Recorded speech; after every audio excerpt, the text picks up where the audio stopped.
Brown Mwakipesile ambaye ni askofu mkuu wa kanisa la Evangelical Assemblies of Tanzania ameyasema hayo wakati akiweka jiwe la uzinduzi katika shule ya sekondari ya Ahava iliyoko wilayani Kibondo mkoani Kigoma, ambapo amewataka wazazi na walezi kuhakikisha wanatumia fursa inayotolewa na serikali ya elimu bila malipo, huku akitambua kuwa bila elimu hakuna ujuzi na kuwanyima watoto elimu ni kuwanyima haki yao. Mwakipindua shule hii ya Ahava Secondary School baada ya hotuba yake nzito na maombi yake mazito ya kuiombea Ahava Secondary School na mafanikio yake yatanguliwe na Mungu, yaongozwe na Mungu.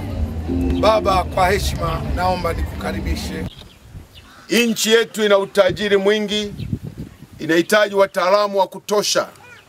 Tumesikia mara nyingi serikali ikisema inahitaji watu wasome, na hata serikali ikatoa nafasi kubwa ya watu hata wasiojiweza wasome.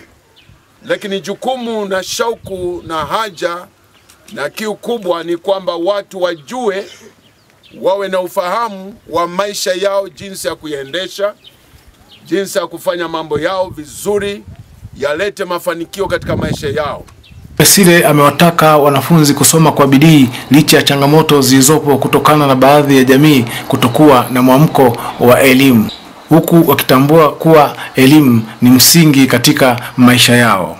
Kwa upande wao, baadhi ya wanafunzi wa shule ya sekondari ya Ahava wakati wa uzinduzi huo Maandiko yanasema mwenye bidii hatakaa pamoja na watu wasio na cheo, lakini mwenye bidii anazo mali za thamani.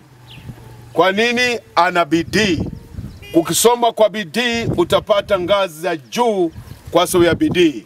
Mungu awabariki na watakia elimu njema na mafanikio kila wakati, na mkurugenzi, Mungu akupe maarifa zaidi.